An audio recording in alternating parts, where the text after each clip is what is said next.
Alright, so everybody's dead because God flooded everything, killed everybody, so they all start fucking again. They begat for like a million pages. And so then we have so many people, and all the people are like, oh shit, you know what we need to do? We need to build a tower, because that's what you do when you have a whole lot of people. So they go down to this plane, they start building up this tower, and it gets really high, and God comes down, he's like, whoa, shit, nice tower. If they build that tower high enough, there's nothing they can't do. Oh, I can't have them be successful. So he knocks over their tower, and he makes it so that nobody speaks the same language anymore, so there's no chance of them succeeding ever again, because God is a cock every time. Anyway, then the people all split up, and there's this dude Abraham who God really likes for some reason. I have no idea why. Never gives any reason. It's just like Abraham. God comes down, and God is like, Abraham, you're a cool guy. You're gonna be successful forever. You're gonna have so much land, so many kids. It's gonna be you're set, man. And Abraham's like, sweet, what do I gotta do? And God's like, go find this land that I've promised for you. So Abraham starts like going, try to find this land with his nephew Lot and his wife Sarai, and they go up on top of this mountain, they make an altar, and then they see Egypt, and they go down towards Egypt, and Abraham is like, whoa, stop! Holy shit! If I go into that kingdom, and the king is gonna be like, whoa, who's that hot lady there? And I'm gonna be like, that's my wife. And then the king's gonna be like, I'm gonna kill you and fuck your wife, because I'm a bastard. So what I need to do is I need to tell that king that this is not my wife, this is my sister, and then he'll just fuck her, and he won't kill me. It's gonna be great. Sarai, are you okay with this? And Sarai's like, yeah, sure, I guess. So they go down to the kingdom, and the king's like, whoa, who's that hot lady? And Abraham's like, that's my sister. And the king's like, I'm gonna fuck her. Yeah, so he starts fucking her, and then God visits him with a whole bunch of plague, because you're not supposed to fuck other guys' wives. And then the king comes over to Abraham, and he's like, what the fuck? Is there something you're not telling me about this woman that I'm having sex with? And Abraham's like, yeah, she's my wife. And the king of Egypt's like, why the fuck didn't you tell me this? Why didn't you just tell me that in the first place so I could have, like, avoided getting all these plagues and shit? And Abraham's like, it seemed like a good idea at the time.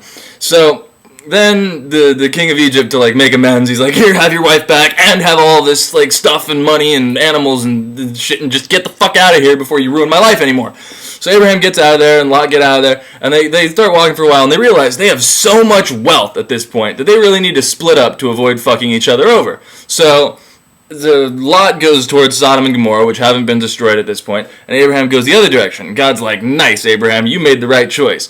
Your life is going to be awesome. He just tells him this over and over again. Like, literally, there will be paragraphs that are almost verbatim the same, next to each other, about how great Abraham's life is going to be. And if I were Abraham, at some point, I would have just been like, stop, dude, I understand. My life is going to be awesome. You don't need to keep telling me. Anyway, then Abraham settles down. No sooner is he settled down than a whole bunch of wars happen between a whole bunch of dudes that nobody cares about. Except at the end of it, some dudes go into Sodom and Gomorrah and kidnap Lot. And Abraham's like, oh shit, no you didn't. So he gets his servants together and he gives them all swords and he goes over and he kills all the dudes who kidnapped Lot. And he brings Lot back to Sodom and Gomorrah. And the guys in Sodom and Gomorrah throw a huge feast and they're like, Abraham, take all this loot. Just have a whole bunch of loot. And Abraham's like, no, fuck that. I don't like loot. I like God. So then he leaves, and God's like, nice one, dude. Way to refuse material gain for the benefit of some dick who talks to you in your sleep. So then Abraham goes back to where he lives, and he's faced with a problem, which is that his wife, Sarai, is completely barren and worthless. And one of his servants is actually going to inherit his whole household, even though God told him he was going to have a whole bunch of kids. So he's like, God, what's up with this? And God's like, oh no, don't worry about it. You'll totally have a bunch of kids. And Abraham's like, how do I know I'm going to have a whole bunch of kids? And God's like, tell you what, sacrifice a whole bunch of animals to me, and I'll tell you. So Abraham goes out, sacrifices a whole bunch of animals, and then sets them on fire, and sits out in the field, like, keeping vultures from eating them for a while. And then he passes out, and then God's like, you're going to have a whole bunch of kids. And Abraham's like, I know I'm going to have a whole bunch of kids. Stop telling me that. And God's like, fine, wake up. So he wakes up, and he goes back into his house, and Sarai has this brilliant idea, which is, my vagina doesn't work, how about you have sex with our slave, Hagar, which is really an unsexy name for a sex slave. So, anyway, Abraham has sex with her, she gets pregnant, and then she goes crazy, and she starts hating Sarai for some reason. And Sarai responds in the only sensible way, which is to beat the shit out of her over and over again, which causes her to run away. But then she stops at a well, and an angel shows up and is like, hey, go back and bear that child for Abraham. And she's like, okay, fine. So then she goes back, and then Abraham's like, I don't want to have to go through this every time I want to have a kid. So God is like, all right, tell you what, circumcise yourself. And Abraham's like, what? And God's like, chop off part of your dick. And Abraham's like, oh, okay, I understand. And then God's like, also chop off all the dicks of all the people in your house. Like your kids and all of your slaves that you bought. Just chop off part of all of their dicks. Because I like dick skin. That is one thing that just really, I just love me being God. Because I enjoy human suffering. And Abraham's like, okay, well, I guess I'll do that. So he goes around bloodying everyone's dick. Now, keep in mind, he is 99 years old at this point. Imagine doing this, which no one has done before, at 99 years old, taking a knife to your cock and balls. But he does it. And then he's like, God, can I have kids now? And God is like, yeah, cool, nice. And he shows up, and, like, Abraham, treats him to some sweet feasts for a while. And then, he starts actually having some kids. And meanwhile, Sodom and Gomorrah happens. Now, I'm sorry, I already told this part of the story on my blog, so in order to fill in this part in the narrative, I'm going to juggle these things. Alright. Now, what happens next? What happens next?